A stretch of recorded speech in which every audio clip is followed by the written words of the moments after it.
Battle Through the Heavens. By Heavenly Silkworm Potato. Kabanata 631. Killing Spree. Pinanood ni Xiaoyan ang mga abo na nakakalat sa hangin ng walang pakialam, at marahang pinagpag ang alikabok sa kanyang mga kamay. Walang nikatiting na alon sa kanyang puso. Alam niya na si Fan Lao ay nagtataglay na ng isang kailangang pumatay sa kanya 2 taon na ang nakakaraan. Dahil sa karakter ni Xiaoyan, pinakakinatatakutan niyang payagan ang gayong tao, na may masamang ugali sa kanya, na mabuhay sa mundong ito. Maswerteng tumakas noon si Fan Lao. Gayunpaman, sa pagkakataong ito, wala na siyang swerte. Ang susunod ay dapat si Han Feng. Ang mga pakpak ng jade green na apoy sa likod ni Xiaoyan ay dahan-dahang pumutok. Lumingon ang kanyang tingin sa hilagang kalangitan. Ang lugar na iyon ay teritoryo ng tinatawag na Black Alliance. Ang senior niyang iyon ay nangingibabaw sa lugar na iyon at dahan-daang nagiging overlord. Nabuhay ka ng maayos sa loob ng 2 taon na ito. Ngunit, sa lalong madaling panahon, unti-unting sumilay sa mukha ni Xiaoyan ang isang madilim, makapal na ngiti habang inaalala ang masakit na naramdaman niya sa loob ng 2 taon. Ang magandang jade green na apoy ay bahagyang lumipad sa likuran niya. Ang katawan ni Xiaoyan ay mabilis na lumapit sa lupa. Sa loob lamang ng maikling sandali, narinig na niya ang nakakaganiyak na mga tunog ng pagdanak ng dugo sa loob ng kuta. Ang figure ni Xiaoyan ay nakatayo sa hangin, at tumingin pababa mula sa isang mataas na lugar at tumangay sa buong arena. Sa sandaling ito, isang matinding labanan ang nagaganap sa buong tanggulan. Ang lugar na may pinakamatinding labanan ay natural na ang 2 larangan ng digmaan sa gitna ng kuta. Ang mga pangunahing karakter doon ay sina Lin Yan, Ziyan, at ang 2 pang ekspertong dawang mula sa Black Alliance. Huminto ang tingin ni Xiaoyan sa larangan ng digmaan kung saan nag-aaway ang 2 tao, saglit, bago niya ito tinalikuran ng panatag. Bagamat nagawa lamang ni Lin Yan na may tugma ang isa pang dawang, ang labanan ni Ziyan ay karaniwang isang panig. Maaaring magmukhang cute ang maliit na batang babae na ito, ngunit ang nakakatakot na lakas na dinala ng kanyang maliit na kamao kapag ito ay inindayog ay isang bagay na kahit isang dalubhasa na si dawang ay hindi mangangahas na maliitin. Kung ang isang suntok ay makipag-ugnay, ang isa ay hindi bababa sa saktan ang kanilang mga kalamnan at buto kahit na ang kanilang mga braso at binti ay hindi mabali sa lugar. Kaya naman, ang dalubhasang dawang na nakikipaglaban sa kanya ay maaari lamang umiwas sa kaliwat kanan upang maiwasan ang pag-atake ni Ziyan. Siya ay karaniwang nasa isang kumpletong kawalan. Sa hitsura ng sitwasyon, malamang na siya ay ganap na matatalo sa pamamagitan ng kamay ni Ziyan, sa loob ng maikling panahon. Kapag natalo ang ekspertong dawang, magagawa ni Ziyan na ilihis ang sarili upang tulungan si Lin Yan. Sa makatuwid, ang larangan ng digmaan sa panig na ito ay mayroon ng nakalimutang conclusion. Hindi na kailangang mag-alala ni Xiaoyan tungkol dito. Bumaling ang tingin ni Xiaoyan sa matinding battleground na puno ng mga tao sa labas ng kuta. Bahagyang nagsalubong ang mga kilay niya. Sa pagkakataong ito, ang mga tropa mula sa Black Alliance ay hindi lamang nagkaroon ng numerical advantage, ngunit ang bawat isa sa kanila ay medyo malakas. Kahit sa lakas ng mga nasasakupan ni Xiaoli, nahirapan silang makakuha ng bentahe. Sa halip, nagtamo sila ng malubhang pinsala sa magkabilang banggaan kung saan nalampasan sila ng kanilang mga kalaban. Kahit na si Xiaoli ay hindi mapigilan sa pamamagitan ng pag-asa sa lakas ng isang dawang, ang walang tigil na bilang ng mga tao mula sa Black Alliance ay naging dahilan upang siya ay bumaba sa isang sitwasyon kung saan siya ay napapalibutan. Ang mga miyembro ng Pans Gate ay talagang dumating na lahat. Ang nakamamanghang tingin ni Xiaoyan ay biglang huminto sa ilang mga figure ng tao sa kuta na hindi nakasuot ng itim na damit. Sa hitsura ng mga batang ito, malinaw na sila ang mga elite ng Inner Academy na sumunod kay Xiaoyan palabas ng Pans Gate. Sa hitsura ng sitwasyon sa larangan ng digmaan, tila ito ay dahil sa pagdating ng mga tao mula sa Pans Gate na naging dahilan upang maging matatag ang orihinal na medyo umaatres na harapan.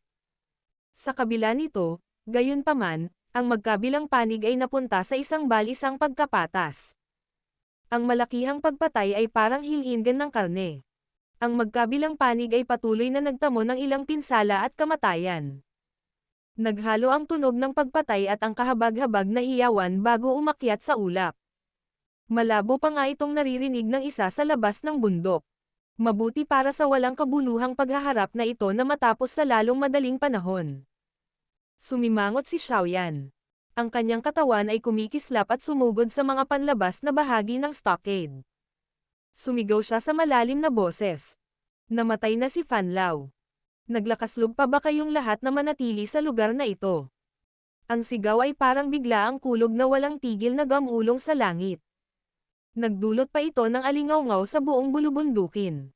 Ang hindi maihahambing na matinding labanan sa wakas ay unti-unting tumahimik pagkatapos tumunog ang sigaw ni Xiaoyan. Maraming tingin ang lumingon sa langit. Puno ng kagalakan ang mga mukha ng mga tao mula sa kuta habang ang mga tropa mula sa Black Alliance sa labas ay nagpapakita ng takot na mga mukha. Si Fan Lao ang pinakamalakas na tao sa unit na ito. Ang kanyang pagkamatay ay isang malaking dagok sa moral ng mga taong ito. Lahat, huwag maniwala sa kanya. Ang leader ng sekta ay isang elite na dawhuang. Paano siya namatay sa kamay ng saplang na ito? Isang malakas na sigaw ang biglang tumunog nang ang lahat ng mga tao mula sa Black Alliance ay nakakaramdam ng pagkabalisa sa kanilang mga puso. Isang malaking bilang ng mga boses ang tumunog bilang pagsang-ayon. Sa paraan ng pakikipag-usap nila kay Fan Lao, parang miyembro sila ng Blood Sect. Ang mga tropa mula sa Black Alliance ay unti-unting tumahimik matapos marinig ang malakas na sigaw ng mga miyembro ng Blood Sect. Agad nilang ibinaling ang kanilang mabangis na tingin sa loob ng tanggulan. Ang matatalim na sandata sa kanilang mga kamay ay nakataas at talagang naging medyo sabik na sa labanan. Bahagyang lumungkot ang mukha ni Xiaoyan nang makita ang reaksyon ng mga tropa ng Black Alliance. Ikinapak niya ang mga pakpak sa kanyang likod at nakakabigla siyang nasa ibabaw ng isang kahoy na haligi sa pinakalabas na bahagi ng tanggulan sa susunod na pagpapakita niya. Binitiwan niya ang kanyang kamay at isang hindi nakikitang apoy ang bumalot. Unti-unting umalangaw-ngaw sa lugar na ito ang isang boses na walang kahit katiting na emosyon. Kung ayaw mong mawala ang iyong buhay, dapat kang umalis sa lalong madaling panahon. Umuwi ka at sabihin kay Hanfeng na ako, si Xiaoyan, ay kinuha na ang buhay ni Fan Lao. Susunod, siya na ang pagkakataon. Xiaoyan. Siya ba ang Xiaoyan na tumalo noon kay Medicine Emperor Hanfeng? Ang mga tropa mula sa Black Alliance sa buong kabundukan ay nagbuga ng mga alon ng gulat na sigaw nang marinig nilang binanggit ni Xiaoyan ang kanyang pangalan. Ang pangalan ni Xiaoyan ay dati nang kilala ng lahat sa loob ng Black Corner region. Ang mga resulta ng mahusay na laban ng iyon 2 taon na ang nakakaraan ay isang bagay na kahit ang mga taong ito, na damailan ng dugo mula sa kanilang mga kutsilyo at tinadtad ang laman ng mga tao sa buong araw, ay labis na nabigla. Ang mga tropang iyon mula sa Black Corner region, na muling naging sabik sa labanan, ay nadama ang ilan sa kanilang mabangis na apoy matapos marinig ang pangalang ito na naglalaman ng medyo bigat sa loob ng Black Corner region. Nagtinginan sila sa isa't isa, at hindi nang ahas na sumulong. Lahat, huwag makinig sa kanyang mga kalokohang salita. Si Xiaoyan ay pinatay ng Heavenly Flame ng Jianan Academy noon.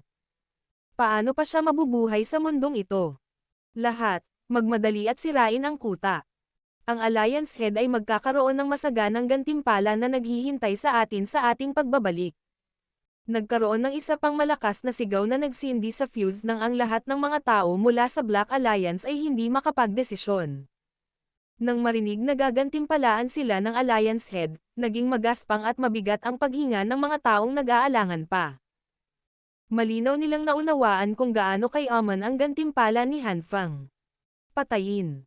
Ang mga tropa mula sa Black Alliance, na tinatrato ang pagpatay sa mga tao na parang kumakain ng pagkain, ay sa wakas ay hindi na nakatiis sa ilalim ng pang-akit ng mayamang gantimpala na ito. Kaya naman, ang kanilang mga katawan ay nagmula sa lahat ng direksyon habang sila ay nagkukumahog patungo sa tanggulan na parang agos habang may dalang pamatay na sigaw. Naghahanap ng sarili mong kamatayan. Sa wakas ay tumigil si Xiaoyan sa pag-aaksaya ng kanyang hininga habang pinagmamasdan niya ang mga tropa ng Black Alliance, na hindi pa rin nahihilo. Isang malamig na tawa ang pinakawalan niya bago dahan-daang pumikit. Ang hindi nakikitang apoy sa kanyang kamay ay nagbuga ng mga alon na mahirap matuklasan.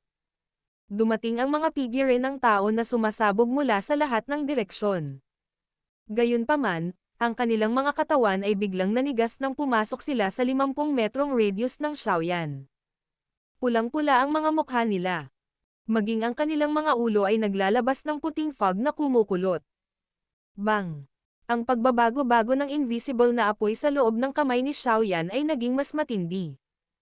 Kaagad, ang katawan ng Black Alliance na figure ng tao, na umaksyon mismo sa harapan, ay kakaibang nagbago sa isang kumpol ng apoy. Ang buong pagkatao niya ay naging tambak ng abo sa sandaling iyon. Hindi man lang siya nagkaroon ng oras para maglabas ng isang malungkot na sigaw. Bang! Bang! Bang! Ang iba pang mga tunog ay mabilis na sumunod sa isa't isa, hindi nagtagal pagkatapos ng unang mababa, malalim na tunog ay lumitaw. Sa bawat oras na tumunog ang mahinang boses, ang mga tropa mula sa Black Alliance, na ang mga katawan ay puno ng layunin ng pagpatay, ay kakaibang magbabago sa isang nagninangas na tao. Sa wakas, sila ay sisabog sa abo na kumalat sa buong lupa sa isang putok. Matapos ang kakaiba, mababa, malalim na pagsabog na ito ay tumunog 20 hanggang 30 beses, ang mga tropang Black Alliance na ang mga mukha ay puno ng nakamamatay na aura at bangis sa wakas ay nakaramdam ng takot. Ang kanilang mga tingin ay naglibot sa buong lugar, natatakot na ang susunod na taong mag-iiba sa isang nagninangas na tao ay ang kanyang sarili o ang taong nasa tabi niya. Ang buong lugar, ito man ay nasa loob o labas ng tanggulan, ay naging tahimik sa ilalim ng kakaibang sitwasyon kung saan ang isa ay sisabog sa abo ng walang anumang paunang babala. Maraming mga titig na naglalaman ng pagkabigla at takot ang damapo sa nakaitim na balabal, ang binata na nakatayo sa isang kahoy na haligi sa pasukan ng tanggulan na nakapikit. Iyong mga katawan ng tao na biglang sinunog ng sunod-sunod ay malinaw na gawa niya. Ang batang ito. Ang pag-atake na ito ay medyo nakakatakot. Dahan-daang huminga si Xiaoli ng malamig na hangin. Ang pamamaraan ng pagpatay na ito, na pumatay ng walang nakakaalam kung paano, ay isang bagay na naging dahilan upang makaramdam siya ng panlalamig sa kanyang puso. Binuksan ni Xiaoyan ang kanyang malamig at walang pakialam na mga mata matapos na makitang naramdaman niya ang pokus ng buong lugar. Isang mahinang malamig na kislap ang dumaan sa kanyang mga tingin habang nakatitig sa mga tropa mula sa Black Alliance, na kasing tigas ng mga tabla. Bang! Biglang nanginig ang katawan ng isang lalaking nakasuot ng dagwang robe nang tumingin si Xiaoyan. Agad na namula ang kanyang mukha, at isang apoy ang lumabas sa kanyang katawan. Ang kanyang buong pagkatao ay kakaibang naging isang tumpok ng abo sa gitna ng isang mababa at malalim na tunog. Paulit-ulit na nanginginig ang mga binti ng tropa mula sa Black Alliance habang pinagmamasdan nila ang lalaking naging abo ng walang anumang paunang babala. Ang ganitong uri ng kakayahan na maaaring pumatay ng isang tao nang hindi ginagalaw ang kanyang kamay ay talagang nakakatakot. Bang! Isa pang mababa at malalim na tunog ang lumitaw. Kakaibang sinunog din ang isang dagwang suot na figure ng tao. Sa sandaling ito, ang ilang mga tao sa wakas ay natanto na ang mga taong iyon na sinunog ay tila mga tao mula sa blood sect. Ang mga taong ito ang siyang sumigaw ng pinakamabangis sa mga nagsindi ng fuse kanina. Walang emosyon ang mukha ni Xiaoyan. Hindi siya nag-abala tungkol sa nakagigimbal na pakiramdam na dulot ng kakaibang kamatayang ito sa lahat. Unti-unting gumagalaw ang malamig niyang mga mata sa lahat ng direksyon. May isang tao na naging apoy sa tuwing humihinto ang kanyang tingin ng higit sa ilang segundo. Marahas na tumibok ang puso ng lahat sa ilalim ng tunog nitong tila pumipindot na tambol ng kamatayan. Pagkaraan ng ilang sandali, sa wakas ay may ilang mga tao na hindi nakayanan ang gayong panggigipit ng kamatayan. Matapos magpalabas ng nakakalokong sigaw, tumalikod sila at malungkot na tumakas patungo sa kagubatan. Sa sandaling tumalikod ang unang tao at mabilis na tumakas, agad itong nagdulot ng chain effect sa buong bundok. Kaya naman, ang mga tropang iyon mula sa Black Alliance, na handang sirain ang kuta matapos maakit ng mayamang gantimpala, ay nagsimulang tumakas sa pagkatalo. Walang sino man ang mananatiling kalmado sa harap ng mga katawan ng tao na kakaibang sinusunog. Ang espesyal na kakayahan ng Fallen Heart Flame sa pagkontrol sa apoy ng puso ng isang tao ay talagang isang bagay na mahirap pigilan. Ito ay talagang isang supernatural na kababalaghan sa mga mata ng mga hindi sigurado sa aktwal na dahilan. Sa wakas ay nakahinga ng maluwag si Xiaoyan sa kanyang puso habang pinagmamasdan niya ang malaking unit ng pagkataranta na tumakas patungo sa kagubatan ng hindi pinipili ang kanilang mga ruta. Unti-unti ding naglaho ang invisible flame sa kanyang kamay. Ibinaling niya ang kanyang ulo at nakita ang medyo natulala na si Xiaoli sa itaas ng mga pader na nakapalibot sa tanggulan. Hindi niya maiwasang mapangiti. Ang kaninang lamig ay tuluyang nawala. Nang makitang ngumiti si Xiaoyan, ang mga taong nasa dingding na ang lamig pa rin ng katawan, sa wakas ay nakabawi. Nang makita nila ang malaking unit mula sa Black Alliance na nagkalat sa pagkatalo, isang dagandong na parang kulog ang agad na umalangaw-ngaw sa buong kuta. Battle Through the Heavens. Kabanata 632. Life Devouring Pill. Agad na nabawasan ang pressure sa kuta ng bundok nang nagkalat sa pagkatalo ang mga tropa mula sa Black Alliance. Ang malaking matinding labanan ay natapos sa isang anticlimactic na paraan sa kahangahangang presyon ni Xiaoyan. Dapat sabihin na ang lakas ng isang heavenly flame ay talagang sobrang nakakatakot. Siyempre, para maging tumpak, ito ay ang espesyal na epekto ng Fallen Heart Flame na ito upang ipatawag ang mga apoy ng puso na masyadong nakakatakot. Sa sandaling ipatawag niya ang apoy ng puso laban sa isang kalaban na mas malakas o katulad ng lakas niya, maaaring hindi niya magawang mag-apoy ang mga ito, ngunit magagawa niyang makagambala habang sinusubukan nilang pigilan ito. Sa ganitong paraan, bahagyang humihina ang kanilang lakas sa pakikipaglaban. Kung makakatagpo siya ng isang kalaban na higit na mahina kaysa sa kanya, ang apoy ng puso ang magiging kandado na kumitil sa kanilang buhay. Ang mga taong iyon mula sa Black Alliance na nag-alab sa sarili at naging abo ang pinakamagandang halimbawa. Ang banta sa kuta ay nalutas habang ang mga tropa mula sa Black Alliance ay nakakalat sa pag-atres. Maraming itim na figure ang kumikislap at lumitaw mula sa tanggulan, at nagsimulang linisin ang kalat kasunod ng mahusay na labanan. Si Xiaoyan, Xiaoli, Ziyan, at ang iba pa ay nakaupo sa isang malaking bulwagan sa gitna ng stockade. Kahit na ang lahat ay medyo pagod, lahat ito ay pinigilan ng kanilang kasabikan mula sa matinding labanan kanina. Hindi ko inaasahan na ganito kakabisyo. Talagang tinapos mo si Fan Lao. Isa siyang elite na daw Huang. Kung kumalat ang balitang ito, malamang na magiging sanhi ito ng matinding pagyanig sa Black Corner region. Si Lin Yan ay natigilan ng ilang sandali matapos marinig ang balita na si Fan Lao ay pinatay ni Xiaoyan bago niya tuluyang tinapik ang kanyang mga labi at nagsalita. Ngumiti si Xiaoyan, ngunit hindi nagpatuloy sa paksang ito. Itinaas niya ang kanyang mga kamay sa lahat at nakangiting sinabi. Xiaoyan, salamat sa lahat ng nandito sa pabor sa pagkakataong ito. Kung may pagkakataon sa hinaharap. Hindi pa natatapos sa pagsasalita si Xiaoyan nang hamarang si Lin Yan. Matagal na tayong magkakilala. Kalimutan mo na ang mga boring na salita na ito. Kung may maranasan akong problema sa hinaharap, lalapit ako at hahanapin kita kahit hindi mo ibuka ang iyong bibig. Napatulala si Xiaoyan bago siya agad na ngumiti at tumango.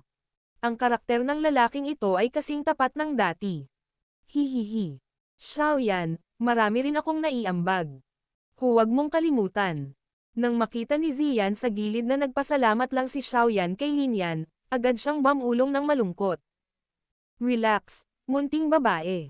Hindi ko makakalimutan ang body transformation pill mo. Tinapik-tapik ni Xiaoyan ang ulo ni Ziyan habang nakangiti ito at sinusuyo si Ziyan hanggang sa ngumiti ito. Sa tingin ko hindi ko kailangang maging magalang sa inyong dalawa, tama ba?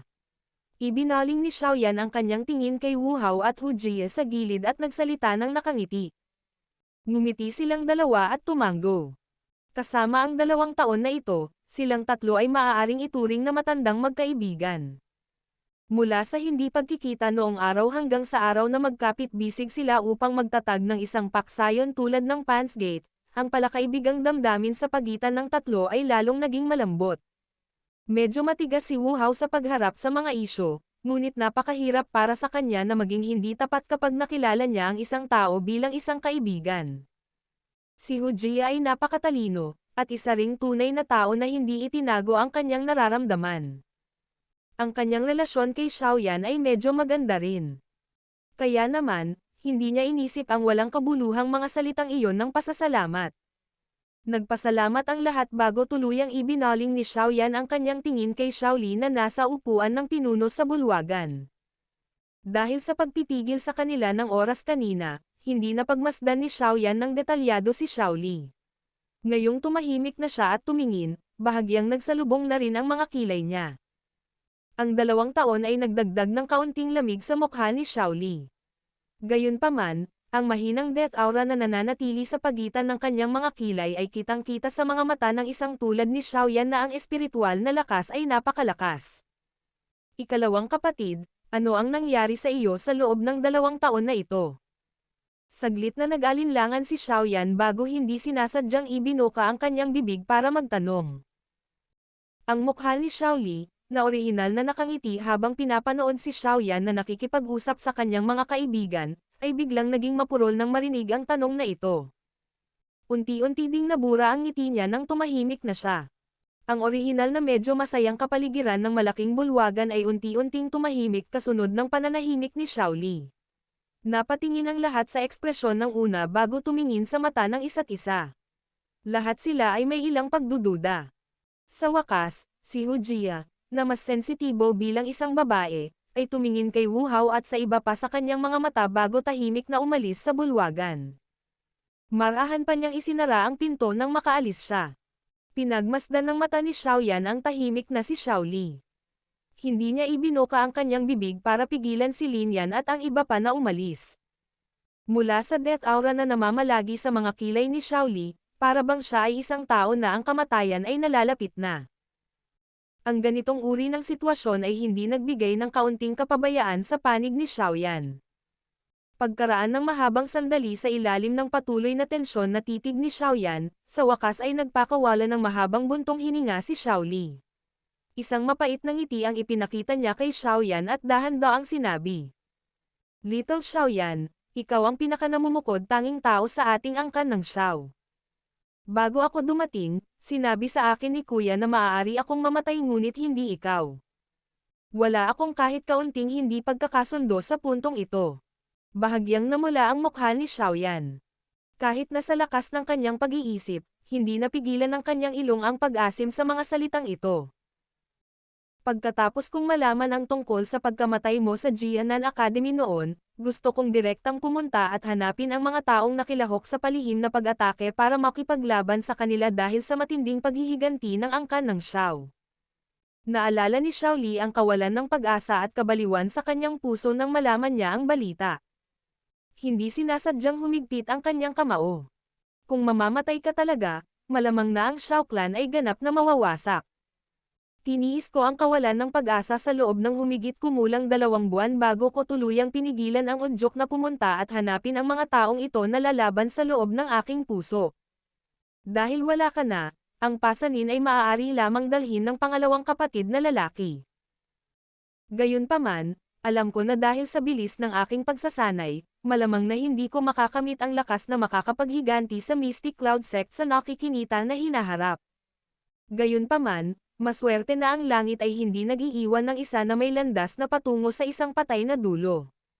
Mga kalahating taon pagkatapos ng balita ng iyong pagkamatay ay kumalat, ako ay nagkataon na tumakas sa kalaliman.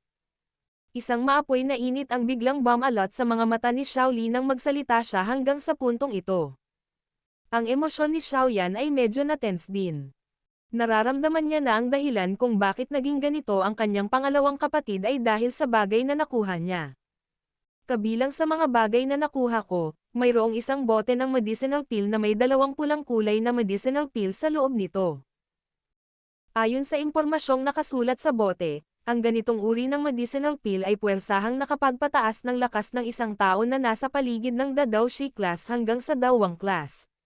Gayunpaman, kapag ginamit na ang naturang gamot na tableta, maaari lamang mapanatili ng isang tao ang kanyang buhay sa loob ng 3 taon. Sa madaling salita, ang medicinal pill na ito ay karaniwang ginamit ang lahat ng natitirang buhay ng isang tao upang ipagpalat sa dawang strength sa loob ng 3 taon. Isang pagkahilo ang biglang bumalot sa ulo ni Xiaoyan. Pinukol niya ang lahat ng alaala sa kanyang isipan bago tuluyang nakahanap ng medicinal pill na katulad ng nabanggit ni Xiaoli. Life Devouring Pill. Medyo nagulat din si Xiaoli sa kakayahan ni Xiaoyan na tawagin ang pangalan nitong medicinal pill na matagal nang nawala sa kontinente. Gayunpaman, sa wakas ay tumango siya. Agad na napaupo si Xiaoyan sa kanyang upuan nang makita niyang tumango si Xiaoli. Napakamot siya sa ulo gamit ang dalawang kamay. Madilim at madilim ang kanyang mukha. Ang medicinal pill na ito ay isang bagay na binanggit ni Yao Lao sa kanya sa kanilang paglalakbay. Maging ang boses niya ay napuno ng pagmamahal at paghanga nang magsalita siya tungkol sa ganitong uri ng tabletang panggamot. Life Devouring Pill. Ito ay isang tabletang panggamot na minsan ay yumanig sa buong kontinente maraming taon na ang nakalilipas. Ito ay maaaring ituring na nasa tuktok ng ikapitong baitang. Ang lumikha ng ganitong uri ng medicinal pill ay isang alchemist grandmaster na nagtataglay ng isang mahusay na reputasyon. Ang pinaka-nakakatakot na aspeto ng medicinal pill na ito ay nagawa nitong lumikha ng maraming ekspertong dawang. Maaaring isipin ng isa, kung gaano kahanda ang mga tao kapag ang isang tabletang ito ay nagawang laktawan ang lahat ng mga paghihirap ng pagsasanay na kailangan nilang dumaan upang umakyat sa antas na ito. Bagamat ang ganitong uri ng pansamantalang hiniram na lakas ay nakuha sa pamamagitan ng pagwaldas sa buhay ng isang tao, alin sa mga taong iyon na tunay na umaasa sa normal na pagsasanay upang maabot ang klase ng dawang ay walang natitirang talento sa pagsasanay. Paanong ang talentong ito ay isang bagay na taglay ng lahat? Kaya naman, napukaw nito ang kabaliwan ng hindi mabilang na bilang ng mga tao sa sandaling ipinanganak ang ganitong uri ng tabletang panggamot. Ang ilan sa mga first-rate factions sa kontinente ay nagtataglay ng matinding kasakiman para dito. Kung tutusin, kung sino man ang nakakuha nito ay maaaring makalikha ng ekspertong dawang. Isipin na lang, sino ang makakatalo sa isang paksayon kung mayroon itong 1,000 o 10,000 hukbo ng dawang. Gayunpaman, ang ganitong uri ng kabaliwan ay hindi nagpatuloy ng matagal bago ito unti-unting nalipol. Ito ay dahil ang alchemist na lumikha ng Life Devouring Pill ay nawala sa magdamag kasama ang medicinal formula para sa Life Devouring Pill. May mga taong hindi sumuko at hinanap siya kung saan-saan sa maikling panahon pagkatapos niyang mawala. Gayunpaman, habang lumilipas ang maraming oras, ang kabaliwan na yumanig sa buong kontinente ay unti-unting huminahon. Ang tinatawag na Life Devouring Pill ay unti-unting nawala sa mahabang ilog ng panahon. Naabot pa nito ang lawak na ito ay dayuhan sa maraming alchemist ngayon. Kung hindi pa minsan-minsan ay sinabihan siya ni Yao Lao ng mahalagang impormasyon, malamang na kahit si Xiaoyan ay hindi na malalaman ang ilan sa mga sikretong ito ng mundo ng alchemist mula pa noong unang panahon. Siyempre, ang kasalukuyang Xiaoyan ay walang mood na mag-abala tungkol sa kung gaano kahusay ang Life Devouring Pill. Ang alam lang niya ay halos 2 taon na ang nakalipas mula nang inumin ni Xiaoli ang medicinal pill. Sa madaling salita, ibig sabihin, 1 taon na lang ang natitira para mabuhay siya. Medyo mapatla ang ekspresyon ni Xiaoyan. Ang kanyang mga mata ay puno ng mga hibla ng dugo. Pagkaraan ng ilang sandali, hindi niya napigil ang iyangat ang kanyang ulo at sumigaw ng galit. Malinaw na alam mo na ang bagay na ito ay nag-overdraft sa iyong buhay kapalit ng lakas. Bakit mo ito kinain? Walang magawang umiling si Xiaoli sa mukha ng galit na boses ni Xiaoyan. Sinabi niya, namatay ka na. Ano pa ang magagawa ko? Kung hindi ko ito gagawin, ilang taon pa kaya bago ako makapaghiganti sa iyo? Nagulat si Xiaoyan bago siya biglang naunawaan. Hihihi. Hindi ka dapat masyadong mag-alala. Ang buhay mo ang pinakamagandang bagay na maaaring mangyari. Hindi mahalaga ang pangalawang kapatid. Ikaw lang ang maaasahan ng angkan ng Xiao. Nakangiti si Xiaoli habang tinitingnan ang mukha ni Xiaoyan na nanlulumo. Tinapik niya ang mga balikat ng una at nag-isip sandali. Sa isang pitik ng kanyang kamay, isang medyo kakaiba at transparent na bote ang lumitaw sa kanyang kamay. Maingat niyang inilagay ang bote sa mesa. Tumingin sa kaliwat kanan si Xiaoli bago pinigilan ang kanyang boses at sinabing, ikatlong kapatid. Ito ang tinatawag na Life Devouring Pill. Maaaring ito na ang huli sa buong kontinente. Bahagyang nagulat si Xiaoyan. Ibinaling niya ang kanyang ulo at agad na itinoon ang kanyang tingin sa kulay dugo na bilog na medicinal pill sa loob ng bote ng jade. Battle Through the Heavens. Kabanata 633. Formula sa paggamot. Ang medicinal pill ay ganap na pula ng dugo, at kasing laki ng mata ng dragon. Ang medicinal pill na ito ay tila kakaiba. Sa isang sulyap, tila isang transparent na katawan na puno ng dugo. Nagkaroon ng madugong madilim pulang glow sa gitna ng medicinal pill. Ang tableta ay parang isang maliit na mata sa isang sulyap at ang buong katawan nito ay naglalabas ng kakaibang pakiramdam. Matiim na tinitigan ng tingin ni Xiaoyan ang pulang dugo na gamot na tableta. Sa tulong ng kanyang namumukod tanging spiritual perception, tila naramdaman niya ng mahina na ang panggamot na tabletang ito ay may ilang pagkakaiba sa isang ordinaryong bagay. Gayunpaman, hindi niya matukoy ang mga lugar kung saan ito naiiba. Ano man ito, ang life devouring pill na ito ay ang pinakamataas na tiered medicinal pill na nakita ni Xiaoyan sa maraming taon. Nabanggit ng guro na kapag ang isang gamot na tableta ay umabot sa isang tiyak na antas, ito ay nagtataglay ng ilang espiritualidad. Siguro kung ito rin ang kaso para sa life devouring pill na ito. Isang ideya ang sumagi sa puso ni Xiaoyan. Maingat niyang dinampot ang bote at ang kanyang tingin ay dumampi sa bibig ng bote na bahagyang nagulat. Ang isang tiyak na uri ng bakas ng enerhiya ay iginuhit sa takip ng bote. Kung ang isa ay tumingin ng mas maingat, tila ito ay may isang uri ng ceiling effect. Talagang karapat-dapat itong maging Peak Tier 7 medicinal pill. Hindi inaasahan na kahit ang bagay na ginamit sa pag-imbak nito ay dapat gumamit ng enerhiya para sugpuin ito. Sa hitsura nito, totoo ang binanggit ng guro. Bahagyang hinagilap ni Xiaoyan ang kanyang mga kilay, ngunit hindi inilabas ang medicinal pill sa bote. Ang isang medicinal pill ng naturang tier ay hindi maaaring random na ilabas. Kung hindi, magdudulot ito ng hindi pangkaraniwang pangyayari. Mayroon pa bang ibang bagay na nakuha ng pangalawang kapatid sa gamot na tableta? Hinawakan ni Xiaoyan ang bote habang iniangat niya ang kanyang ulo at tinanong si Xiaoli. Nagulat si Xiaoli nang marinig niya ito. Agad na sinimulan ng kanyang tingin ang buong paligid na maingat. Pagkatapos nito, tumanggaw siya at naglabas ng pulang dugo na scroll mula sa kanyang storage ring. Ang balumbon ay may malabong pulang kinang na lumabas mula rito. Bukod dito, walang kahit isang lugar sa buong katawan nito para mabuksan ito. Ang buong bagay ay parang isang masikip na poste ng jade. Ito ay isang bagay na nakuha ko kasama ng mga table tasks, ngunit hindi ko ito nabuksan. Ibinigay ni Xiaoli ang kulay dugong scroll kay Xiaoyan habang nagsasalita ito nang nakakunot ang noo. Mabilis na ibinaba ni Xiaoyan ang bote ng jade sa kanyang kamay at tinanggap ang scroll. Inilagay niya ito sa kanyang kamay at pinagmasdan ito ng matagal. Sa wakas, malumanay siyang bumantong hininga at sinabi ang kanyang mga iniisip. Kung hindi ako nagkakamali, ito dapat ang formula ng gamot para sa life devouring pill. Hindi gaanong nagbago ang ekspresyon ni Xiaoli nang marinig niya ito. Malabo niyang nahulaan ang isang bagay na katulad noong nakuha niya ang mga tabletang panggamot noon. Gayunpaman, hindi siya masyadong sigurado. Nag-init ang puso ni Xiaoli nang marinig niya ang kumpirmasyon ni Xiaoyan. Dinilaan niya ang kanyang dila at gumamit ng napakalambot na boses para magsalita.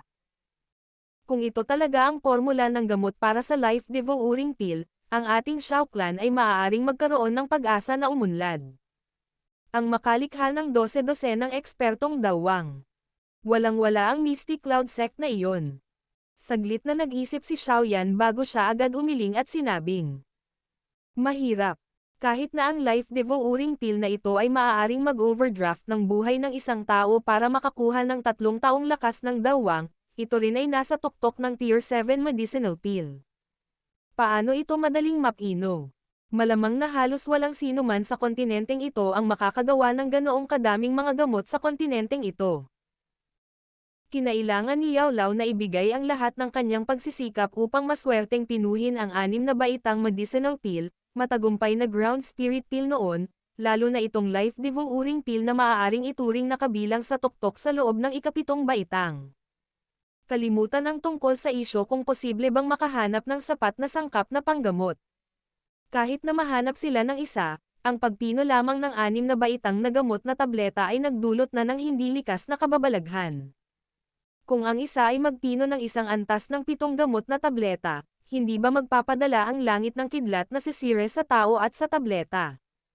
Bukod dito, kahit na hindi nakapatay ang kidlat, hindi ba mas magiging malas ang tao kung ito ay nakakuha ng atensyon ng ilang malalakas na tao? Sa kasalukuyang kontinente ng Dauchi, ang mga alchemist na maaaring magpino ng isang medicinal pill sa tuktok ng ikapitong baitang ay mayroon ng bihira tulad ng isang balahibo ng phoenix at sungay ng unicorn. Marahil, kahit ang kasalukuyang Yaolao ay mahihirapang pinuhin ito, maliban kung mabawi niya ang kanyang pinakamataas na lakas. Kahit na sa kasalukuyang lakas ni Xiaoyan, nakagagaling lang, at ang katotohanang kontrolado niya ang Fallen Heart Flame, ang kanyang pagkakataon na matagumpay na pinuhin ang life-devouring pill na ito ay maaaring hindi man lang umabot sa 10%. Bukod dito, walang pag-aalinlangan na ito ay isang labis na hanggal na desisyon kung ibibigay niya ang formula ng gamot sa isang alchemist na may kakayahang pinuhin ang ganitong uri ng tabletang panggamot. Kaya naman, ang pagtatangkang umasa sa life-devouring pill na ito upang lumikha ng 12-dosenang ekspertong dawang ay talagang isang bagay na hindi posible. Nagising din si Xiao Li mula sa kanyang ilusyon na medyo nabigo nang marinig niya ang mga salita ni Xiaoyan. Walang magawa siyang bumantong hininga at sinabing, "Dapat mong itago ang bagay na ito. Hindi ako isang alchemist, kaya hindi gaanong kapakipakinabang para sa akin na hawakan ito." Bahagyang tumango si Xiaoyan. Hindi niya ito tinanggihan. Talagang hindi angkop na ilagay ang ganitong uri ng mainit na patatas sa mga kamay ni Xiao Li. Dahan-daang pinitik ni Xiaoyan ang kanyang daliri sa scroll. Pagkaraan ng ilang sandali, nagsalita siya ng may tame-time na pananalita. Hindi mo dapat banggitin itong life-devouring pill o ang formula ng gamot nito sa sinuman. Kung hindi, magkakaroon ng maraming problema kung ito ay malik. Relax, hindi ako pabigla-biglang tao. Sa loob ng 2 taon na ito, walang ibang nakakaalam dito kundi ikaw at ako. Nakangiting sagot ni Xiao Li. Itinuro niya ang bote ng jade sa mesa at sinabing, "Dapat mo ring inumin ang huling life-devouring pill. Wala na itong silbi sa akin." Medyo nag-alinlangan si Xiaoyan bago ito kinuha. Sinabi niya ang kanyang mga saloobin. "Maghahanap ako ng ilang oras upang pag-aralan ang life-devouring pill na ito at ang formula ng gamot nito upang makahanap ng paraan upang malampasan ito sa loob ng 1 taon upang maalis ang bagay na ito sa iyo." Ngumiti si Xiao Li nang walang pakialam dito. "Magiging maayos ang lahat hanggat nabubuhay ka. Hindi mahalaga kung ako ay nasa paligid o wala." Inikat ni Xiaoyan ang kanyang mga mata sa sinabi ni Xiao Li. Tumayo siya at sinabing, "Babalik ako ngayon sa Jianan Academy. Makalipas ang 2 araw, tatapusin ko ang usapin kay Han Fang." Han Fang. Nagsalubong ang mga kilay ni Xiao Li nang marinig niya ang pangalang ito na kilala ng lahat sa Black Corner region. Sinabi niya, "Gusto mo siyang hanapin. Ang taong iyon ay isang tunay na elite peak level na dawhang. Bukod dito, siya ay may tulong ng isang uri ng Heavenly Flame. Magkakaroon siya ng kakayahang lumaban kahit na nakatagpo siya ng isang ordinaryong Daozang. Hindi ba't napakalaking panganib para sa iyo na mahanap siya? Bukod dito, ang Black Alliance ay mayroong maraming malalakas na tao. Ikaw ay, hihihi. Hindi ka dapat mag-alala. Maaaring maraming malalakas na tao sa loob ng Black Alliance ngunit medyo marami rin ang malalakas na tao sa loob ng Jianan Academy. Sa pagkakataong ito, kami ay kumikilos ng magkasama, at hindi lang ako nag-iisa." Kinawayan ni Xiaoyan ang kanyang kamay at sinabing, "Bukod dito, maaaring may Heavenly Flame si Han Fang, ngunit ganoon din ako. Bukod dito, mayroon akong higit sa kanya. Ano ang eksaktong lakas mo ngayon?" Tinaas baba ni Xiao Li si Xiaoyan bago biglang nagtanong. "Dapat ako ay nasa tuktok ng klase ng dawang at hindi dapat malayo sa pagbagsak upang maging isang dawang." Napangiti si Xiaoyan. Nag-exaggerate siya ng kaunti para mapanatag si Xiao Li. Maaaring siya ay kasalukuyang nasa tuktok ng klase ng dawang ngunit hindi pa niya tunay na nakontrol ang lakas sa antas na ito. Maliban kung may espesyal na sitwasyon, kailangan pa rin niya ng isang yugto ng panahon bago siya muling makasulong sa isang dawang. Isang puwang ng buong klase. Kumunat ang noo ni Xiaoli. May gusto siyang sabihin, ngunit nang makita niya ang nakangiting mukha ni Xiaoyan, agad niyang naalala ang bagay na si Fan Lao ay namatay sa kanyang mga kamay.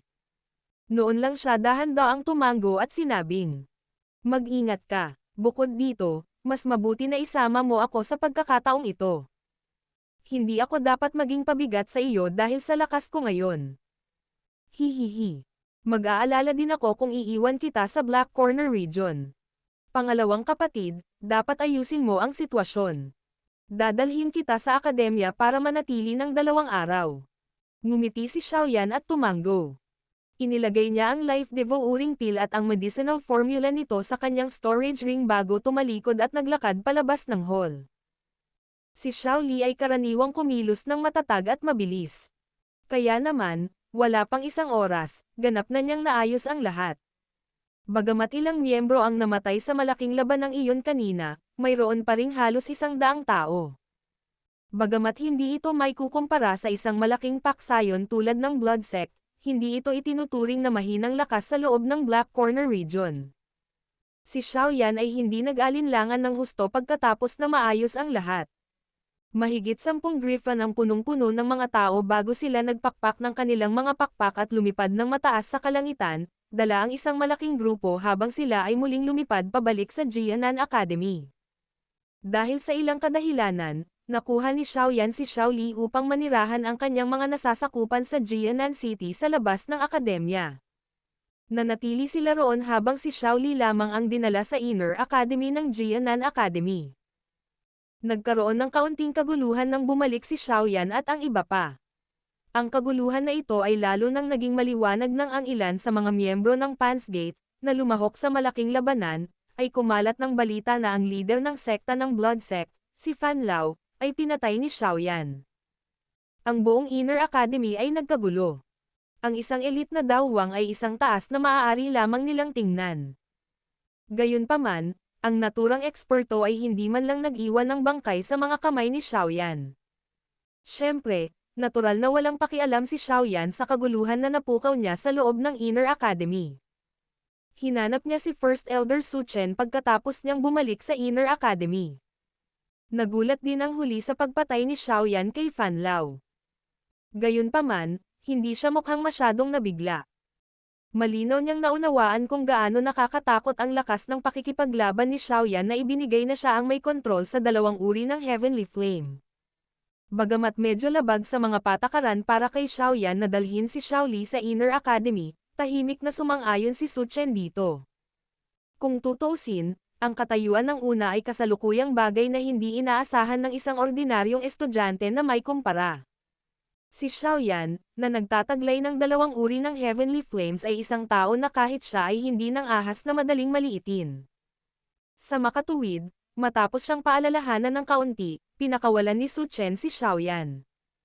Espesyal pa niyang pinaalalahanan si Xiaoyan tungkol sa malaking aktibidad makalipas ang 2 araw.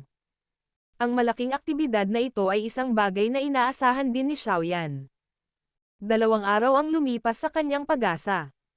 Naging maliwanag ang kalangitan sa ikalawang araw nang maramdaman ng ilang mga estudyante na ang kapaligiran sa loob ng Inner Academy ay hindi masyadong tama. Nang makita nila ang mga figure ng tao na lumipad sa langit mula sa buong Inner Academy, sa wakas ay nagkaunawaan na sila. Mukhang may balak ang Inner Academy na gumawa ng isang malaking bagay. Ang mga mag-aaral sa Inner Academy ay nakakita ng maraming ganoong malalaking okasyon nitong nakaraang 2 taon. Sa tuwing lilipat ang malalakas na tao mula sa Inner Academy, tiyak na pupunta sila at makakahanap ng problema sa mga taong iyon mula sa Black Corner region. Gayunpaman, may ilang matalas na tao na natuklasan na ang sukat sa oras na ito sa paligid ay mas malaki kaysa sa anumang nakaraang panahon. Isang malinaw na boses ang biglang tumunog mula sa loob ng Inner Academy habang ang hindi mabilang na bilang ng mga estudyante ay nakatitig sa mga eksperto sa Inner Academy na nagpapakpak ng kanilang mga pakpak sa kalangitan na may naiinggit na mga mukha.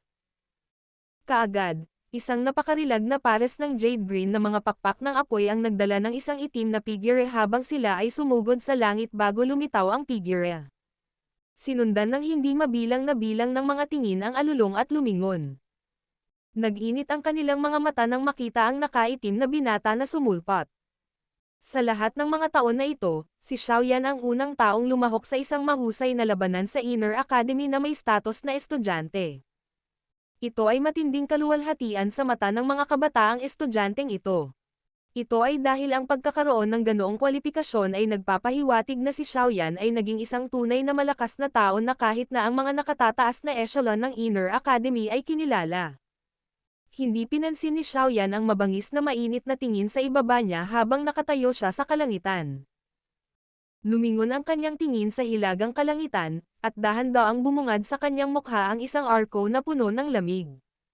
Sa pagkakataong ito, hayaan mo akong tulungan ang guro sa paglilinis ng basura. Battle Through the Heavens. Kabanata 634. Pagdating ng dakilang labanan. Black Corner Region, Fang City. Ang kasalukuyang Fang City ay lubos na nagbago sa loob ng maikling 2 taon na ito. Ito ay dahil itinatag ni Han Fang ang Black Alliance at inilagay ang punong tanggapan nito sa lungsod na ito. Naging sanhi ito ng maliit na lungsod na ito upang maging isang kilalang lungsod sa loob ng Black Corner Region. Ang laki at negosyo ng kasalukuyang Fang City ay malayo sa kung ano ang may kukumpara sa kanila 2 taon na ang nakararaan. Isang engranding mansyon ang nakatayo sa malawak na lugar sa gitna ng lungsod. Ang maringal na mapagmataas na aura na iyon ay isang bagay na hindi malalampasan ng kahit isang gusali sa loob ng lungsod. Siyempre, bilang lugar kung saan tinalakay ng lahat ng malalakas na tao sa loob ng Black Alliance ang mga isyu at ang tahanan ni Han Fang, malamang na walang kahit isang tao sa loob ng lungsod ang may lakas ng loob na lampasan ito. Ang kasalukuyang Han Fang ay naging pinuno ng lugar na ito. Ang kanyang katayuan ay kasing solid ng bato sa ilalim ng mahusay na reputasyon ng Black Alliance. Walang sino man sa buong Black Corner Region ang nang-ahas na guluhin siya. Napakaraming tao ang nakaupo sa loob ng napakaluwang na bulwagan ng mansyon. Ang taong nakaupo sa pinakamataas na upuan ng pinuno ay natural na ang kasalukuyang Alliance Head ng Black Alliance, Medicinal Emperor Han Fang. Hindi kalayuan sa kaliwa at kanan ng Han Fang ay ang pinakamalakas na tao sa loob ng Black Corner Region, ang Gold Silver Brothers. Sa ibaba nila ay ang mga pinuno ng iba't ibang paksayon na sumali sa Black Alliance. Ang sino man sa mga pinuno ng mga paksayon na ito ay ang uri ng napakalakas na mga tao na maaaring maging sanhi ng kaunting Black Corner Region na manginig sa pamamagitan lamang ng pagtapak ng kanilang mga paa.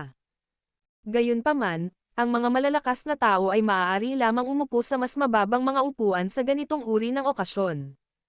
May isip na lang kung gaano kahigpit ang paghahati ng posisyon ng isang tao sa Black Alliance. Medyo nakaka-pressure ang atmosphere sa meeting room. Ang ganitong uri ng nakaka-pressure na kapaligiran ay nagmula sa medyo madilim na mukha ni Han Fang sa upuan ng pinuno. Lahat.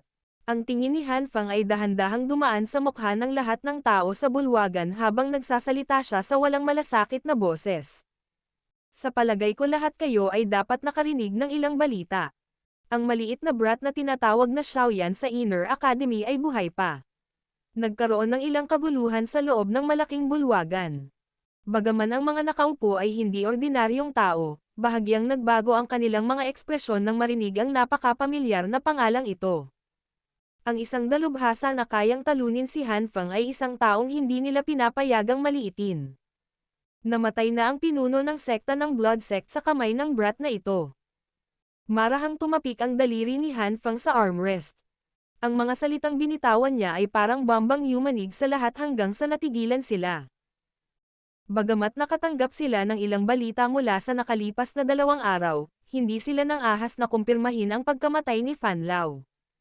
Sa pagsasabi nito ngayon, walang alinlangang ipinapahayag ni Han Fang ang huling wakas ni Fan Lao sa lahat. Bagamat hindi ganap na nagkakaisa ang Black Alliance, ang pagkamatay ni Fan Lao ay naging dahilan din ng kanilang pagdadalamati para sa kanilang mga kamag-anak.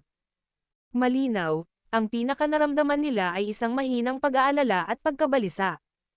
Noon, ang malapit nang mamatay na si Xiaoyan sa Heavenly Flame ay direkta o hindi direktang nauugnay sa kanila. Ngayong hindi inaasahang nabuhay ang brat, malamang na hindi siya papayag na madaling makatakas ang mga taong nasasangkot sa usapin noon. Malinaw ito sa paraan ng pagpatay niya kay Fan Lao. Bagaman wala akong masyadong kontak sa brat na iyon, nakikita ko na siya ang uri na tiyak na maghihiganti. Lahat ng nakaupo dito ay nakilahok sa palihim na pag-atake noon, at sa palagay ko ay hindi niya madaling pakakawalan ang sinuman. Bahagyang nagkunot ng noo si Han Fang at sinabing, ang lakas ni Fan Lao ay maaaring mailagay sa top 10 kahit na ilagay sa buong Black Corner region. Ngunit kahit siya ay natalo pa rin ng mga kamay ni Xiaoyan. Ito ay malinaw na nagpapahiwatig na ang lalaki ay maaaring mas malakas pa kaysa sa kanya noong nakaraang 2 taon. Kung talagang darating siya at maghiganti, ilan sa inyo ang nakaupo rito ang may tiwala na makakatakas kayo ng buhay? Nilaybot ng tingin ni Han Fang ang buong silid. Medyo madilim at solemn na ang boses niya. Nagkatinginan ang lahat ng nasa hall. Maliban sa Gold at Silver Brothers, lahat ay bahagyang nagkunot ng kanilang mga kilay. Medyo pangit ang mga mukha nila. Maaaring may kaunting bilang ng mga tao sa kanila na ang lakas ay mas malakas kaysa kay Han Fang, ngunit walang alinlangan na may malaking agwat sa pagitan ni Xiaoyan, na nagawang pumatay kay Fan Lao, at sa kanila. Kung ito ay isang simpleng bagay na makipagkita sa kanya ng mag-isa, kung sila ay nakatakas ay talagang isang mahalagang tanong. Kung tutusin, malinaw na alam nila ang mga taktika ng matandang iyon na si Fan Lao. Kahit na hindi niya matalo ang kabilang partido, mayroon siyang maraming paraan upang tumakas. Gayunpaman, natalo pa rin siya sa mga kamay ni Xiaoyan, hindi pa banggitin ang mga ito. Hihihi. Brother Han, maaaring siya lang ang napakalakas, ngunit ang layunin ba natin ay hindi tapusin ang ganoong sitwasyon noong itinatag natin ang Black Alliance noon? Kung talagang darating siya at maghiganti, ang maraming eksperto mula sa ating Black Alliance ay sabay na sisilekay. Huwag mong sabihin sa akin na kaya niyang baliktarin ang langit. Tumagal ng ilang sandali ang katahimikan bago biglang nagsalita ang isang matandang lalaki na nakasuot ng kulay abong damit na may maitim na mukha na parang agila kay Han Fang. Upang magkaroon ng isang upuan sa isang magulong lugar tulad ng Black Corner region, ang isa ay hindi lamang dapat magkaroon ng karahasan, kundi pati na rin ng katusuhan. Sa makatuwid, pinagsama ng matandang ito ang buong Black Alliance nang magsalita siya sa ganitong paraan.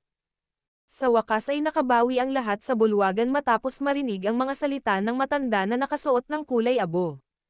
Ngumiti silang lahat at sumang-ayon. Ngumiti din si Han Fang at tumanggo sa harap ng mga salita ng matanda na nakasuot ng kulay abo. Talagang itinatag nila ang Black Alliance noon para harapin ang paghihiganti na naghahanap ng Jianan Academy.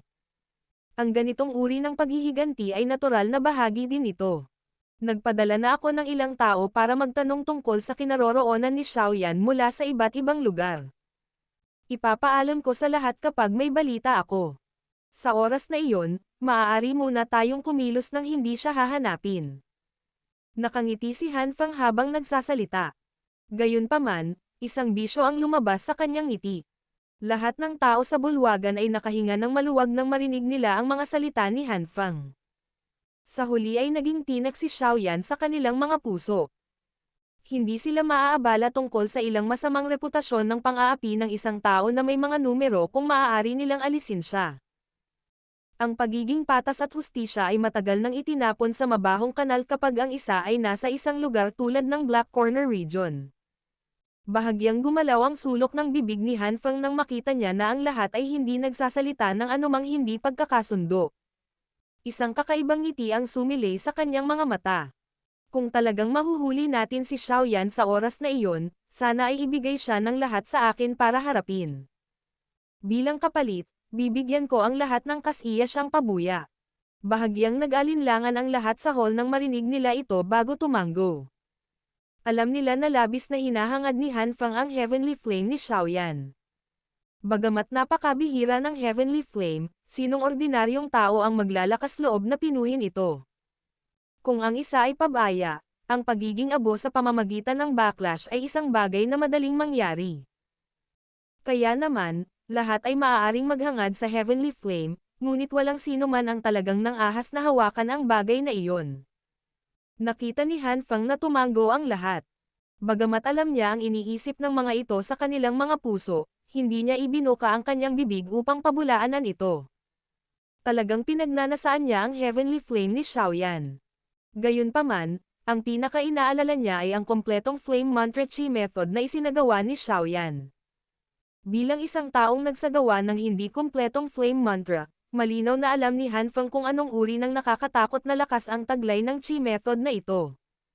Makokontrol ng isa ang maraming heavenly flames sa simpleng pagsasanay nito. Isang heavenly flame ang nakapagpapahintulot sa kanya na bahagya na lumaban sa isang piling Daozang na may lakas na nasa tuktok ng klase ng Daohuang. Kung pipinuhin at pagsasamahin niya ang ilang pares na heavenly flames, malamang nawala nang makakapantay sa kanya sa kontinente. Ang hindi kumpletong flame mantra ay maaaring pinag-aralan ni Han Feng sa lahat ng mga taon na ito, ngunit ang pagkontrol lamang sa isang uri, ang Sea Heart Flame, ay naging sanhi ng kanyang kontrol na medyo nahirapan. Kung lalamunan niya ang pangalawang uri ng heavenly flame, malamang na malaki ang posibilidad ng backlash. Alam ito ni Han Feng nang mas malinaw kaysa sino man sa kanyang puso. Kaya naman, nagkaroon siya ng isang uri ng nakakabaliw na pagiging mapang-angkin para sa kompletong flame mantra chi method. Hanggat nahanap niya ito kay Xiaoyan, maaari niyang taglayin ang potensyal at kwalipikasyon na tumalon sa tuktok ng kontinente. Siyempre, masyadong mahalaga ang usapin ng flame mantra. Kaya naman, hindi ito binanggit ni Han Feng sa iba. Pagkatapos ng lahat, ang chi method na ito ay hindi isang bagay na isang alchemist lamang ang maaaring magsanay. Hanggat ang katawan ng isang tao ay may kaugnayan sa apoy, ang isa ay magkakaroon ng kwalipikasyon upang magsanay nito. Sa hinaharap, maaaring pinuhin at pagsamahin ng isa ang heavenly flames, makakuha ng walang limitasyong posibleng mga tagumpay. Paano niya madaling ibunyag ang ganoong kalaking bagay sa ibang tao? Ang isang ordinaryong tao lang ang nakakaalam na siya ay labis na interesado kay Xiaoyan dahil ang huli ay nagtataglay ng isang heavenly flame. Gayunpaman, hindi nila alam na ang kanyang tunay na target ay ang kompletong flame mantra chi method na ginawa ni Xiaoyan. Sa oras na ang lahat sa bulwagan ay nagsimulang magplano kung paano mahuhuli si Xiaoyan, ang Gold at Silver Brothers, nakalahating tulog at nakapikit ang mga mata, sa magkabilang gilid ng upuan ng pinuno ay biglang nagmulat ng kanilang mga mata. Bahagyang nagbago ang kanilang mga ekspresyon nang itinapon nila ang kanilang mga tingin sa katimugang kalangitan. May naramdaman din si Han Feng sa sandaling nagbago ang mga mukha ng Gold at Silver Brothers. Lumiko ang kanyang tingin mula sa bulwagan patungo sa katimugang kalangitan. Maraming makapangyarihang aura ang mabilis na lumalapit mula sa direksyong iyon. Si Han Feng ay hindi pamilyar sa mga aura na ito. Ang mga aura na ito ay paminsan-minsan ay dumarating at ginigipit sila sa loob ng 2 taon na ito. Gayunpaman, sa bawat oras sa paligid, ang kanilang mga mukha ay mamumula at sila ay babalik sa pagkabigo.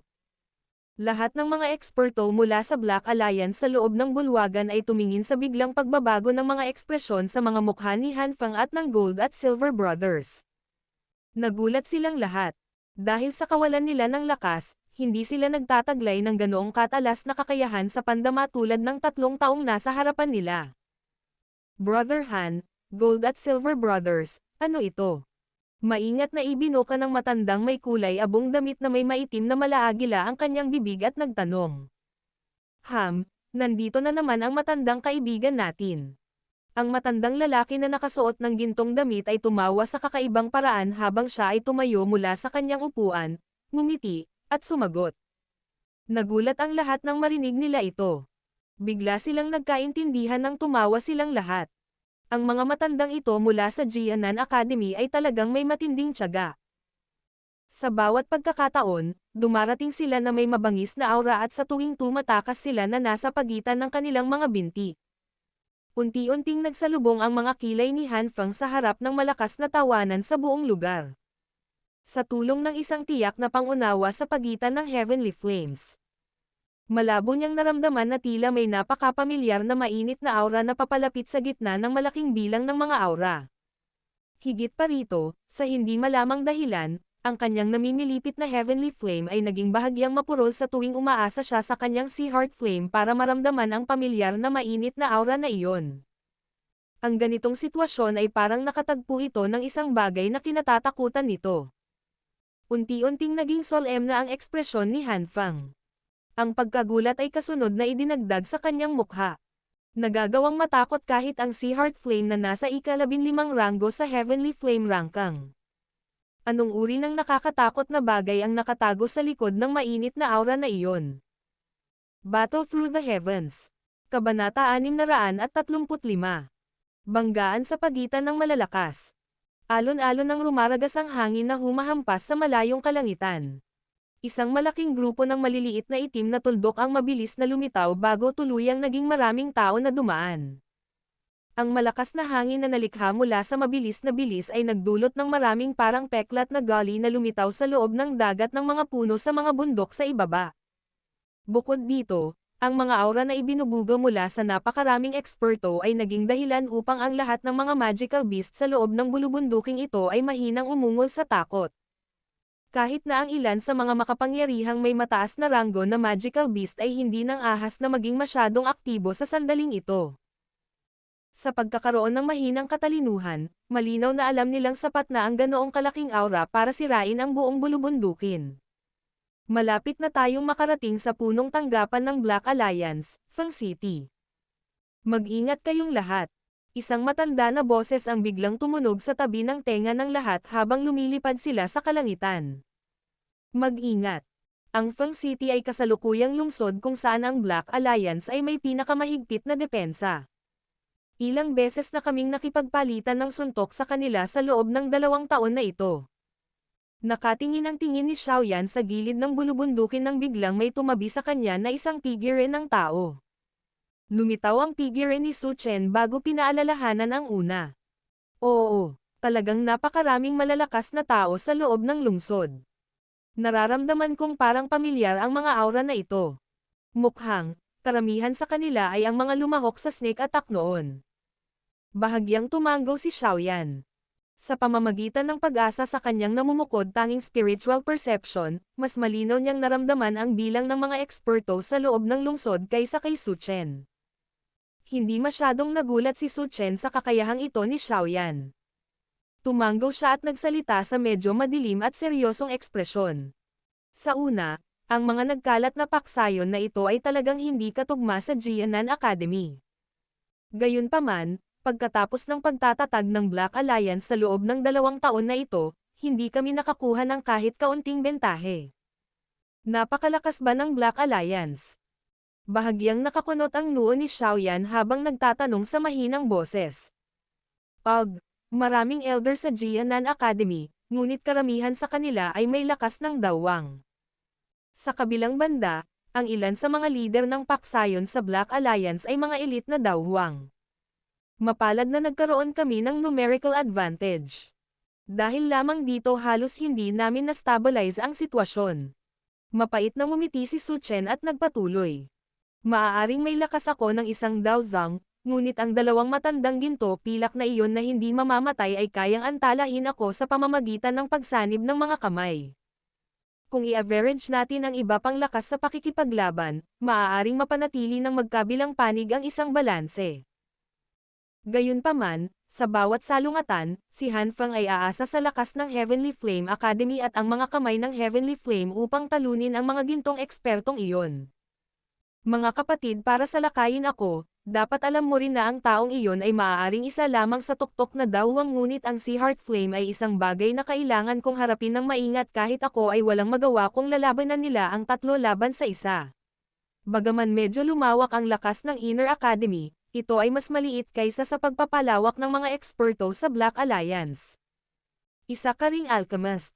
Sa tingin ko, dapat mong malaman ang kakayahan sa pagtitipon ng isang Tier 6 na alchemist. Sino sa mga eksperto mula sa Black Corner region ang ayaw ng medicinal pill mula sa kamay ni Medicine Emperor Han Fang? Bahagyang tumanggaw si Xiaoyan. Hindi inaasahan na mayroon pa ring taktikang ito si Han Fang. Sa loob ng 2 maikling taon, nagawa niyang umasa sa kanyang kakayahan sa pagtitipon upang lumikha ng isang paksayon na maaaring makipaglaban sa isang lumang akademya tulad ng Jianan Academy. Kahit na ang Jianan Academy ay tiyak na mayroong maraming tunay na malalakas na tao na nakatago sa loob nito, ang mga taong ito ay matigas ang ulo na matatandang tao na hindi lalabas maliban kung ito ay isang kritikal na sandali. Hindi sila nagpakita kahit na ang Jianan Academy ay dumanas ng matinding pag-atake noon. hindi na kailangang banggitin pa ang ganitong uri ng salungatan sa kanila. Isang salungatan na hindi nila itinuturing na napakalaki. Ipaubaya mo sa akin si Hanfang. First Elder, hindi dapat maging problema ang paghawak sa Gold at Silver Brothers, di ba? Nakangiting tanong ni Xiaoyan. Bagaman ang dalawang matandang ito ay maaaring umasa sa kanilang mahusay na kambal na pakikipagtulungan upang pansamantalang makipag-away sa akin, sila ay mahuhulog sa isang hindi magandang sitwasyon kapag ang mga bagay ay tumagal. Ang agwat sa pagitan ng isang Dao Zhang at isang Dao Huang ay hindi isang bagay na madaling mapunan. Sa wakas ay nakahinga ng maluwag si Su Chen habang kumpiyansa siyang nagsalita nang marinig niya ang pangako ni Xiaoyan. Mabuti naman. Ngumiti si Xiaoyan at tumanggo. Nanlilisik ang kanyang tingin. Ilang sandali pa, bigla siyang nagsalita ng mahina. First Elder, maaari mo bang ibigay sa akin si Hanfang kung mapagtagumpayan natin ang labanang ito at mahuli siya? Nagulat si Su Chen nang marinig niya ito, ang kanyang tingin ay tila may mas malalim na kahulugan habang nakatingin siya kay Xiaoyan. Sabi niya, hinahanap mo ba ang Sea Heart Flame sa kanyang katawan? Si Xiaoyan ay nagbigay ng walang kwentang ngiti. Ang Sea Heart Flame ay talagang isang napakahalagang heavenly flame. Gayunpaman, ayon sa alam ko, tila ang mga alchemist ay maaaring sa pinakakapakipakinabang na kontrolin ang isang uri ng heavenly flame. Sa hindi inaasahang pagkakataon, kontrolado mo na ngayon ang dalawang uri. At maaari pang ang magpatuloy na kontrolin ang pangatlong uri. Ngumiti si Su Chen. Napuno ng hindi maipaliwanag na pakiramdam ang tono niya. Nakakuyom ang kamay ni Xiaoyan nang walang nakapansin sa ilalim ng kanyang manggas. Napangiti siya ng mahina. Kailangang isuko ng isa ang isang bagay upang makakuha ng lakas. Alam lang ng First Elder na nagtataglay ako ng dalawang uri ng Heavenly Flame, ngunit hindi ko alam kung anong uri ng pagpapahirap at sakit ang tiniis ko sa magma sa ilalim ng lupa. Kung hindi dahil sa swerte, malamang na hindi ako magkakaroon ng pagkakataong makatakas mula sa ilalim ng lupa, at hindi ko alam kung ano ang kwalifikasyon. Marahil ang pagtatangka na kontrolin ang Heartsea Flame ay maaaring magdulot sa akin ng pagdurusa ng buhay at kamatayan. Gayunpaman, palaging may pagkakataon sa lahat ng bagay. Ang hinahangad ko ay marahil ang pinakamababang pagkakataon ng tagumpay. Ito ay dahil alam kong kapag nagtagumpay ako, doon lang ako makakakuha ng sapat na lakas. Kung ako ay mabibigo, na nakagat lamang ng Heavenly Flame. Sinusubukan mong isugal muli ang iyong buhay. Nagulat si Su Chen saglit bago bumantong hininga. Sinabi niya, sa iyong talento, tiyak na magkakaroon ka ng makabuluhang tagumpay kung magsasanay ka ng normal. Ang target ko ay hindi tinatawag na makabuluhang tagumpay. Tumawa ng mahina si Xiaoyan. Ang ambisyon na nakapaloob sa ngiti na iyon ay isang bagay na nagpatahimik kahit isang old fox na tulad ni Su Chen. Sa sandaling ito lamang siya nakakuha ng kaunting pagkaunawa na tila minamaliit niya ang munting lalaking ito na paulit-ulit na nagpapakita ng mga himala. Sige. Kung magtatagumpay tayo sa pagkakataong ito at mahuli natin si Hanfang, ibibigay ko siya sa iyo. Natahimik sandali si Su Chen bago siya tuluyang tumanggo. Tinapik ng kamay niya ang mga balikat ni Xiaoyan, at gumamit ng boses na walang naririnig para marahan siyang kausapin. Bukod pa rito, kung may pagkakataon ka, maaari mong batiin si Yao Zunzi para sa akin. Noon, parang nakipagkaibigan siya sa punong guro. Ang jade green na mga pakpak ng apoy na pumapapak sa likod ni Xiaoyan ay huminto. Medyo nanliit din ang kanyang mga mata sa sandaling ito habang ibinaling niya ang kanyang ulo upang tingnan ang nakangiting mukha ni Su Chen. Ikaw. Paano mo naramdaman? Bata, huwag maliitin ang paningin ng isang elite na Dao Zhang. At saka, nakilala ko na si Yao Zunzi sa nakaraan. Gayunpaman, hindi ko pa nararating ang posisyon na ito sa oras na iyon. Ngumiti si Su Chen habang winawagayway ang kanyang kamay kay Xiaoyan. Sinabi niya, relax, hindi ko ilalabas ang bagay na ito. Gayunpaman, sa hitsura ng sama ng loob mo kay Hanfang, maaari kong hulaan na ang usapin ng pagkamatay ni Yao Zunzi noon ay dapat may kaugnayan sa taong ito. Unti-unting lumuwag ang tensyon na katawan ni Xiaoyan. Tahimik siyang tumango at biglang lumuwag ang puso niya. Ang kasalukuyang siya ay hindi na ganoon kaliit na Dowling mula noong nakaraang 2 taon. Dahil sa kanyang kasalukuyang lakas, kahit si Su Chen, na nasa kanyang harapan, ay maaaring hindi siya mapatay kung gagamitin niya ang lahat ng kanyang lakas. Kaya naman, nagkaroon siya ng kumpiyansa na kaya niyang protektahan ang guro kahit na malik ang balita tungkol kay Yao Lao. Ang pag-iisip na ito ay dumaan sa puso ni Xiaoyan. Isang mahinang ngiti ang biglang sumilay sa gilid ng kanyang bibig habang iniisip ang lahat ng nangyari sa nakaraan. Sa paglipas ng mga taon, ang binata na nangangailangan ng proteksyon ni Yao Lao noon ay hindi namamalayan na naging isang tunay na malakas na tao. Ang kasalukuyang Xiaoyan ay sa wakas ay nakaalis sa proteksyon ng mga pakpak ni Yao Lao at pumailang lang sa kalangitan. Hihihi. Kung ganoon, salamat sa First Elder sa pag-iingat ng sikreto. Ngumiti si Xiaoyan at itinaas ang kanyang mga kamay kay Su Chen. Agad niyang nilinggan ang kanyang ulo at tumingin sa malayong gilid ng kanyang paningin. Unti-unting naglaho ang lunti ang mga bundok na naruroon. Mas malinaw pa ang medyo pamilyar na aura sa di kalayuan. Nakarating na tayo. Itinaas ni Su Chen ang kanyang mga mata. Isang malamig na kislap ang sumilay sa kanyang mga mata nang biglang umalangaw-ngaw ang malamig niyang boses sa tabi ng tenga ng lahat. Lahat, ngayon ay tutukayin kung maaari nating alisin ang kahihiyan mula sa palihim na pag-atake ng mga bastos na ito na inilunsad sa Inner Academy noon. Yes sir. Sabay-sabay na umalangaw-ngaw mula sa langit ang maraming iyak. Kaagad, biglang tumaas ang malalakas na aura. Sa pagdami ng malalakas na aura ng ganoon kalaking pormasayon, maging ang mga ulap sa kalangitan ay nayanig hanggang sa naging hindi mabilang na bilang ng mga pira-pirasong puting batik na kumalat sa buong kalangitan. Shoo! Shoo! Maraming itim na figure ang lumipad sa malayong kalangitan na parang mga meteorite habang ang malaking aura ay umaalingaw-ngaw. Pagkatapos nito, sumugod sila patungo sa lungsod na nagtataglay ng isang mahusay na reputasyon kahit na sa Black Corner region. Ang malaking aura na ito na pinakawalan ng maraming malalakas na tao mula sa Inner Academy ay hindi nakatago sa anumang paraan. Sa makatuwid, ang presyon ng aura na iyon ay sumasakop sa kabuuan ng Fang City bago pa man sila dumating. Sa isang iglap, ang orihinal na maingay na lungsod ay karaniwang bumaba sa isang katahimikan sa isang iglap. Maraming gulat na tingin ang lumingon sa direksyon kung saan nagmula ang aura. Saan kayo nanggaling sa mga magnanakaw? Naglakas loob kang salakayin ang aming Fang City.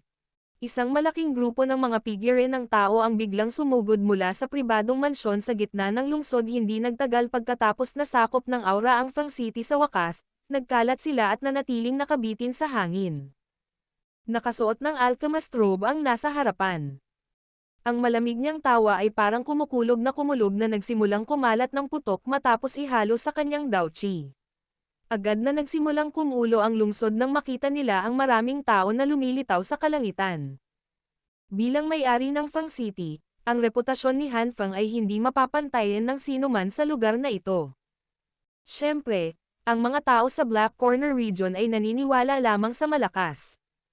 Si Han Fang ay natural na nagtataglay ng kanyang sariling lakas para magkaroon ng ganoong reputasyon sa lugar na ito. Kung may lalabas na mas malakas, malamang na biglang bumagsak ang kanyang reputasyon. Han Fang, noon, sinalakay mo ang aming Inner Academy. Ngayon, ganap na nating aayusin ang lahat ng sama ng loob natin. Ang boses ni Han Fang ay tumunog lamang ng isang matandang marilag na boses ang gamulong mula sa malayo. Kaagad, maraming figure ang lumitaw sa harap ng hindi mabilang na bilang ng mga titig. Shoo! Shoo! Shoo! Ang mga figure ng tao ay kumikislap at nakarating sa kalangitan bago tuluyang tumayo sa walang laman na hangin sa labas ng Fang City. Isang napakalaking pressure ang kumalat at bumalot sa buong lugar.